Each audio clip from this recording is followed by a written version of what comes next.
What is up, guys? Edits by Chris is in the house, stalking you like usual, and holy shit, I just dropped the most successful song I've ever dropped in my entire life. Let's get into it. So, if you guys didn't know, I just dropped a song, Smooth Talk. Obviously you know, because you're watching this video, and this video is to explain that song. If you guys didn't know, the song actually got posted by a YouTube channel with almost 1 million subs, and it has almost 40,000 streams on that one video on that channel.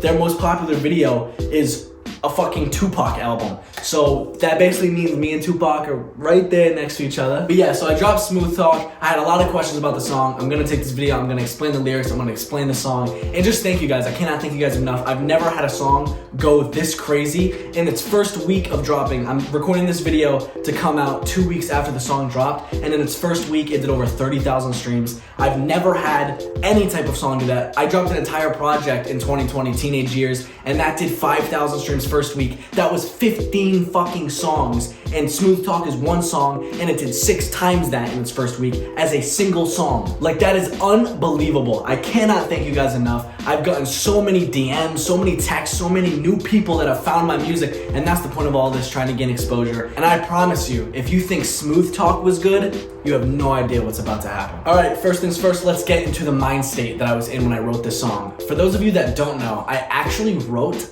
part of this song while I was at work. I work at Target, and I was on my break, and all of a sudden, I just fucking had I wrote most of the third verse on my break. I was just got in a mode, and I just did that, and I wrote it in fucking 10 minutes. It was so crazy. And then I went home and started looking for beats and stuff, and we found a beat that matched it. It was a nice little Jack Harlow type beat. That's the beat that you hear. And me and Nolan did some things to the beat to make it kind of unique and on our own, and we made a fucking song with it. Most of my music, as you guys know, is very serious. Most of my music is very lyricism, very I kind of have a message with my music and stuff like that. So I wanted to drop a song that there was none of that. I wanted to drop a song that I just made to have fun, especially because my next mixtape is going to be unbelievably, I don't want to say meta, but it has an entire storyline that's way ahead of anything that I've done before. It's going to be a movie. So I wanted to drop a song that was just about the classic, girls and sex and all that fun shit, because I've never rapped about that before, literally ever. I've had little lines here and there, but I've never dropped a song where it's just you know what, I'm just gonna talk my shit. So that's what I wanted this song to be. So when the song starts, it's easily me just kicking up, talking. It's almost as if the mindset that I had was I'm somewhere talking to someone, and I'm kind of, smooth talking my way in there. So that was the point there. And a line that a lot of people brought up to me is on the hook, where I say, you a East Side baby, California dime, and your hair so wavy. A lot of people looked at me and they're like, hey, Chris, East Side, California, what the fuck is that? Well, the point that I was making when I wrote that line is the next line is actually looking good at every single place you go. My point was that I'm talking to this girl, and in my head, she's hot everywhere she goes. She's an East Side baby when she's on the East Coast. She's a California dime when she's in California.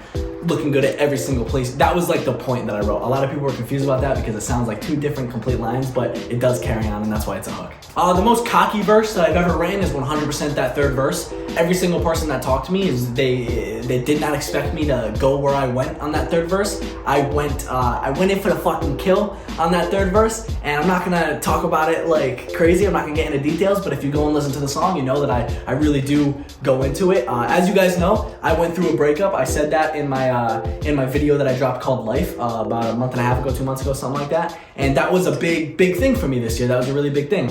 So, I had plans to do shit that would not have gone down well in terms of music. I had plans to make some crazy fucking music about it, but I decided to scrap it all because it's not who I am. And but I decided I'm still gonna talk my shit a little bit. So I used this song to do that. And like I said, I'm not gonna give my energy to it, but a lot of people were asking me about it. And for the record, absolutely nothing I say is a lie. So everything that I talk about is 100% true. It is all, I don't cap on my music. So this song, I use that to flex and to just do what I wanted to do. It is absolutely nothing compared to the shit that I am going to say on the 4th mixtape in terms of everything in my life, in terms of everything that has motivated me to make music, in terms of everything that has kind of took me along with this journey with music. I've always had an idea of where I was gonna go next after I drop a project or after I drop a single or after I do anything music-wise, career-wise, anything. And I never know where my life is going to be at the point when I go to make this new project or when I go to do this, but somehow everything has always fallen into place. When I made Shower Thoughts, I knew that my next project, which ended up being Teenage Years, was going to be not sad, because Shower Thoughts was very sad. And it just so happened to be when I started making Teenage Years that I was able to be in a mind state in my life where it was very easy to make that type of music, because not only did I become happier, but I became ready to make that style of music rather than the sad Shower Thoughts Chris. And with this next project, with this grand finale that I'm working on right now, it's the same type of deal. I knew what this was going to be. I knew what I wanted it to be after I made Teenage Years, and it just so happened to be that my life kind of came together for this project at this moment in time, and I couldn't be more thankful for everything that's happened. A little behind the scenes thing, this song actually went through 3 different name changes. When I wrote this song, it didn't even have a name. It was one of the only times I've ever written a song where it just didn't have a name, because like I said, I wrote a verse when I was at work. It was the first song that I've ever released where I didn't write the whole thing as its own song. I kind of had a bunch of ideas and then put it all together, found the beat, and made it work, and it ended up being fucking phenomenal, like perfect. It worked perfect. Because of that, I didn't have a name for the song. Like, I made this entire song. The song was pretty much done, besides like mastering vocals and all that stuff, and I didn't know what I wanted it to be called. And like, I didn't want to name it something that didn't match the vibe that I was going for on the song. So the first name that I had for it was Sentimental, because the very first line is, I'm trying to be sentimental, pull up in a whip, baby, this is not a rental. I just liked the word sentimental, but then Nolan brought it to my attention that the song, if the song is named Sentimental, it almost sounds like it's going to be like a deep song, kind of like not a love song, but it's going to be fucking sentimental, and that's probably the exact opposite of this song. The point was that the term sentimental was kind of cocky. That's what I was going for, but I don't think it would have worked, so we switched it to Wavy. It was originally going to be called Wavy. After that, we actually had the exact same cover with the word Wavy on it. And then because of the East Side Baby, hair so wavy, that part, and then I wasn't rocking with it. It wasn't connecting with me. So I decided, you know what? Why does the name have to be something that I say in the song? How about I just name it something that the song literally is? And then it just hit me, Smooth Talk. I was like, what the fuck is this song? It's me smooth talking the entire time. It's me flexing the fact that I'm smooth talk. Like, that's the entire song. So I was like, fuck it, I'm naming it Smooth Talk. And it worked perfectly. It kind of reminded me of like a Logic Limitless kind of vibe from Confessions, if you guys know that song. It's one of my favorite songs on that project. And not that there's many to pick from, but yeah, so that's kind of the vibe I was going for, and I think I executed it pretty perfect, especially because the fucking love that I received from the song. Out of all the songs that I've dropped, out of all the deep lyricism, the one song that I drop about sex and talking to girls is the song that fucking like blows me up miniature wise. Like, that's unbelievable.